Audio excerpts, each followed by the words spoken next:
কেন এত দামি হইল? একদিন লোকমানে হাকিম রহমতুল্লাহ আলাই বিশাল বড় একটা মাহফিলের মধ্যে আলোচনা করতেছেন, ওয়াজ করতেছেন। উনি ওনার কথার যে এত ওজন, ওনার কথার মধ্যে যে এত মাধুর্য, ওনার কথা এত দামি দামি কথা ছিল। উনি যখন কথা বলতেছিলেন মাহফিলের মধ্যে, এত দামি কথা, এই কথা যখন বাহির, তার মুখ দিয়া যখন বাহির হইতেছে, বোঝা যায় যে তার জবান দিয়া নূর বাহির হইতেছে। সুবহানাল্লাহ, নূর বাহির হইতেছে। এর মধ্যে মাহফিলের মাঝখান থেকে একজন লোক দাঁড়াইয়া বলতেছেন যে লোকমানে হাকিম হজরত, আপনার কথা একটু বন্ধ করলে আমি আপনাকে একটা প্রশ্ন করতে চাই, কিন্তু সাহস পাইতেছি না প্রশ্নটা কিভাবে করি। যে কি কথা বলেন শুনি। লোকমানে হাকিম বলতেছেন, আপনার কথাটা বলেন, আপনি আমাকে কি প্রশ্ন করার আছে সেই প্রশ্নটা করেন। উনি বলতেছেন যে এক লোকমান, আমি যখন মাঠে ছাগল চড়াই, ওই ছাগল আমার সাথে এক লোকমান মাঠে ছাগল চড়াইতো, দেখতে আপনার মতোই দেখা যায়, এরকমই পেট মোটা, এরকমই কালো, এরকমই চেহারা ছবি এরকম ছিল, কিন্তু আপনি যে সেই লোক, এই কথাটা আমি কিভাবে বলি। তখন লোকমানে হাকিম বলতেছেন যে হ্যাঁ, সেই লোকই আমি ছিলাম। সুবহানাল্লাহ। কারণ আল্লাহওয়ালারা পিছনের কথা বলতে দ্বিধাবোধ করে না, আল্লাহওয়ালারা পিছনের কথা ভুলে যায় না, আল্লাহওয়ালারা পিছনের কথা স্মরণ রাখে। যারা পিছনের কথা বলিয়া যায়, তার জবান দিয়ে আল্লাহর শুকরিয়া আদায় হয় না। কথা বলেন ঠিক? যারা পিছনের কথাটা ভুলে যায়, এদের জবান দিয়া শুকরিয়া আদায় হয়, এই শুকরিয়া বাহির হয় না, আল্লাহ তাআলার শুকরিয়া আদায় হয় না। এমন মানুষ আছে না, আগে আসিল গরিব, এখন কোটিপতি হয়ে গেছে গা। এখন মানুষের কাছে বলে যে না, আমার বাপ দাদার আমল থেকে আমরা তালুকদার ছিলাম, বাবাও তালুকদার ছিল, দাদাও তালুকদার ছিল। এই কথাটা বলে না যে একসময় গরিব ছিলাম, এখন আল্লাহ তাআলা আমাকে ধনী বানাইছে। শুকরিয়া আদায় করার মতন তার জবান দিয়ে এরকম কথা বাহির হয় না। এরকম মানুষ আছে না নাই? এজন্য পিছনের কথা যারা বলিয়া যায়, পিছনের অতীত যারা বলিয়া যায়, পিছনের ইতিহাস যারা বলিয়া যায়, তাদের জবান দিয়া আল্লাহর শুকরিয়া আদায় হয় না, আল্লাহর শুকরিয়া বাহির হয় না। এই লোকমানে হাকিম রহমতুল্লাহ আলাই ওনাকে যখন বললেন যে ভাই, আমি এই কথাটা আপনাকে কিভাবে বলি, যে আমি তো, আমার সাথে এক লোকমান মাঠের মধ্যে ছাগল চড়াইতো, আপনার মতোই দেখা যায়, এরকমই পেট মোটা, এরকমই কালো, এরকমই চেহারা ছবি, কিন্তু আপনি যে এই কথাটা আমি কিভাবে বলি। এর মধ্যেই লোকমানে হাকিম বলতেছেন যে সেই লোকেই ছিলাম আমি, যিনি তোমার সাথে ছাগল চড়াইতো, সেই লোকেই ছিলাম আমি। তখন এই লোকটা বলতেছেন যে ভাই, আমরা দুইজন একসাথেই মাঠের মধ্যে ছাগল চড়াইতাম, আপনাকে আল্লাহ তাআলা, আপনি এত দামি কিভাবে হইলেন, আর আমি এখনো ছাগলের রাখালি হয়ে গেলাম, কারণটা কি?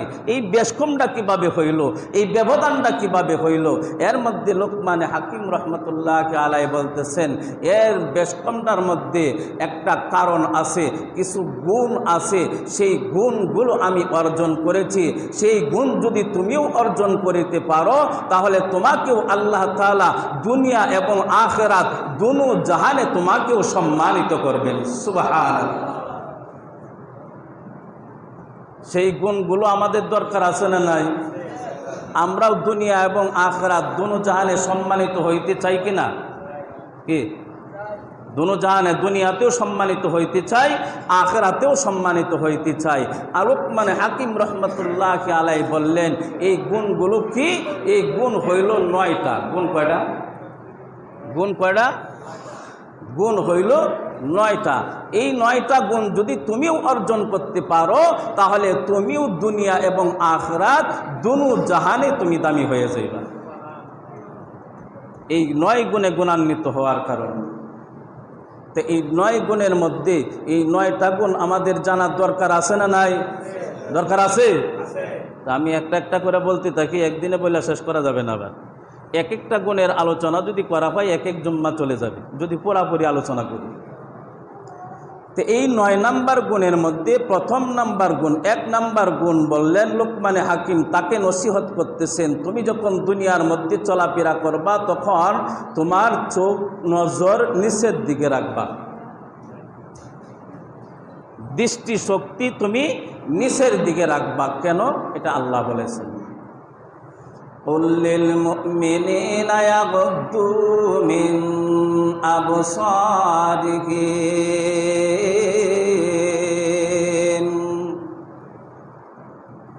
অগণবিজি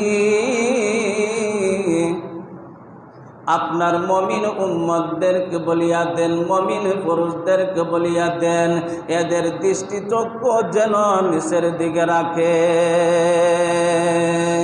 শুধু পুরুষ না, আখিরি জামানার পয়গম্বর বিশ্ব নবী মুহাম্মদ রাসূলুল্লাহ সাল্লাল্লাহু আলাইহি ওয়াসাল্লামকে বলে দিয়েছেন, অগণবিজি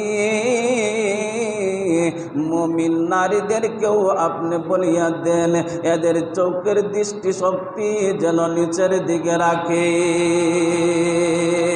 কারণ তোমার চোখের যদি তুমি হেফাজত করতে পারো, তোমার চোখকে যদি তুমি হেফাজত করতে পারো, তুমি দুনিয়াতেও দামি হয়ে যাইবা, আখিরাতেও তুমি দামি হয়ে যাইবা।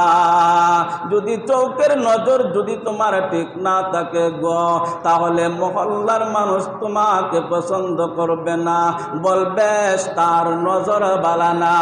কথা বলেন ঠিক কিনা? হাজি সাহেব হইলে কি হইব? তার নজর বালা না, এরকম আলোচনা হয় কিনা?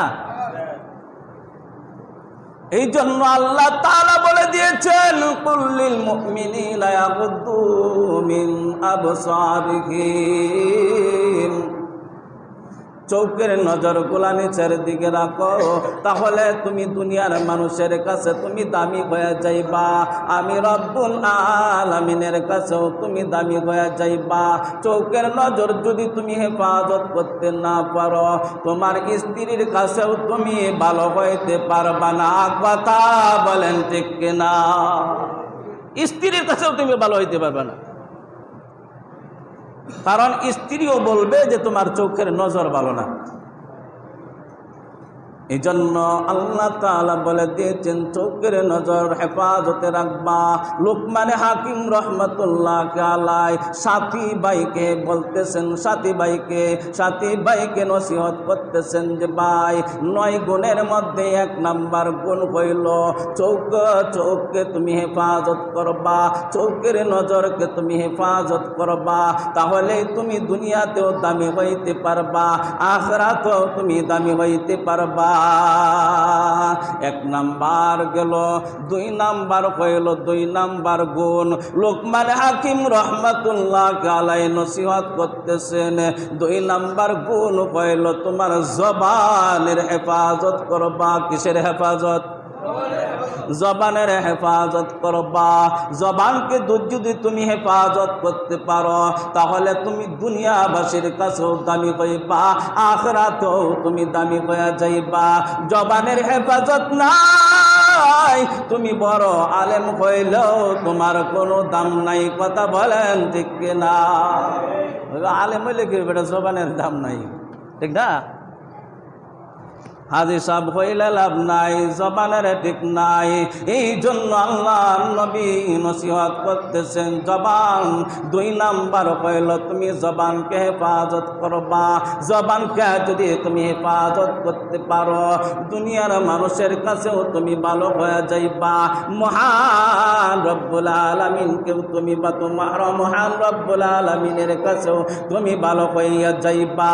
এই জবানকে যদি তুমি মিথ্যা থেকে হেফাজত করতে পারো, এই জবানকে যদি তুমি গীবত থেকে হেফাজত করতে পারো, এই জবানকে যদি তুমি গালি থেকে হেফাজত করতে পারো, এই জবানকে যদি মানুষের দোষ থেকে যদি তুমি হেফাজত করতে পারো, এই জবানের মধ্যে যদি তুমি আল্লাহ আল্লাহ জিকির চালু করতে পারো, আখির জামানার পয়গম্বর বিশ্ব নবী মুহাম্মদ রাসূলুল্লাহ সাল্লাল্লাহু আলাইহি ওয়াসাল্লাম বলে দিয়েছেন, যার জবানের মধ্যে আল্লাহ আল্লাহ জিকির আছে, ওই ব্যক্তি কাল কিয়ামতের ময়দানে হাসতে হাসতে জান্নাতে চলে যাবে।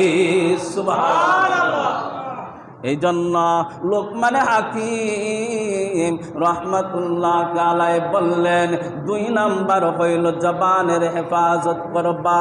জবানের দাম নাই, তোমার কোনো জায়গায় দাম নাই। তোমার স্ত্রীর কাছেও তুমি দামি হইতে পারবা না, তোমার ছেলের কাছেও তুমি দামি হইতে পারবা না, তোমার মহল্লার কাছেও তুমি দামি হইতে পারবা না, তোমার প্রতিবেশীর কাছে তুমি দামি হইতে পারবা না। তুমি যতই বড় হও, তুমি যতই বড় আলেম হও, যতই বড় হাজী সাহেব হও, যতই বড় কোটিপতি হও, তুমি যখন রাস্তা দিয়ে হাইটা যাইবা, তুমি যখন মানুষের সাথে তুমি যখন কথা বলবা, তখন তোমার পিছু দিয়া বলবে এত বড় মানুষ হইলে লাভ কি হবে, তার জবানের কোনো মূল্য নাই। কথা বলেন ঠিক কিনা? এই জন্য লোকমান হাকিম রহমাতুল্লাহ আলাইহি বলে দিয়েছেন 2 নাম্বার তুমি জবানকে হেফাজত করবা। জবানকে হেফাজত করলে তুমি দুনিয়া এবং আখিরাতে আল্লাহ তাআলার কাছে তুমি দামি হয়ে যাইবা। 3 নাম্বার হইল লজ্জাস্থানকে হেফাজত করবা। লজ্জাস্থানকে যদি তুমি হেফাজত করতে পারো, আখিরি জামানার পয়গম্বর বিশ্ব নবী মুহাম্মদ রাসূলুল্লাহ সাল্লাল্লাহু আলাইহি ওয়াসাল্লাম বলে দিয়েছেন এই জবান আর লজ্জাস্থানকে যে ব্যক্তি হেফাজতে রাখবে, কাল কিয়ামতের ময়দানে বড় মুসিবতের সময় আমি বিশ্ব নবী সুপারিশ করিয়া জান্নাতে নেওয়ার জন্য আমার উপরে ওয়াজিব হয়ে যাবে। সুবহানাল্লাহ, আমার উপরে ওয়াজিব হয়ে যাবে, আমি তাকে সুপারিশ করিয়া জান্নাতে নিয়ে যাইব। জান্নাতে নিয়ে যাইব। লোকমান হাকিম রহমাতুল্লাহ আলাইহি বলেন ও ভাই 3 নাম্বার হইল তুমি লজ্জাস্থানের হেফাজত করবা। লজ্জাস্থানের হেফাজত নাই, তোমার সমাজের মধ্যে কোনো দাম নাই। লজ্জাস্থানের হেফাজত নাই, তোমার স্ত্রীর কাছে তোমার দাম নাই। লজ্জাস্থানের হেফাজত নাই, তোমার ছেলের কাছে কোনো দাম নাই। লজ্জাস্থানের হেফাজত নাই, মহল্লাবাসীর কাছে তোমার কোনো দাম নাই। আয় মহল্লার মানুষগুলা বলতে থাকবে ওই মানুষটা মুরব্বী হইলে কি হইব, তার লজ্জাস্থানের এখনো হেফাজত নাই। কথা বলেন ঠিক কিনা? এটার নজরও বালানা, এটার খাসলতও বালানা, এটার অভ্যাসও বালানা। এটা আখিরি জামানার পয়গম্বর বিশ্ব নবী মুহাম্মদ রাসূলুল্লাহ সাল্লাল্লাহু আলাইহি ওয়াসাল্লাম বলেছেন এই জগতের এই রকম মানুষগুলা জাহান্নামের লাকড়ি হয়ে যাবে যারা লজ্জাস্থানের হেফাজত করতে পারে না। আগেও বলেছিলাম 3টে কারণের মধ্যে একটা কারণ হইল বুড়া হয়ে যায়, এরপরও জিনা ছাড়তে পারে না, জিনা ছাড়তে পারে না। এই মানুষগুলার জন্য আমি নবীজি সুপারিশ করব না, বলে নাউজুবিল্লাহ। এই জন্য লোকমান হাকিম রহমাতুল্লাহ আলাইহি তার সাথীকে বলতেছেন ভাই 3 নাম্বার নসিহত হইল তুমি লজ্জাস্থানকে হেফাজত করবা। লজ্জাস্থানকে যদি তুমি হেফাজত করতে পারো, মহল্লাবাসীর কাছে তুমি দামি হয়ে যাইবা। লজ্জাস্থানকে যদি তুমি হেফাজত করতে পারো, এলাকার মানুষের কাছে তুমি দামি হয়ে যাইবা। লজ্জাস্থানকে যদি তুমি হেফাজত করতে পারো, আল্লাহ তাআলার কাছেও তুমি দামি হয়ে যাইবা। সুবহানাল্লাহ।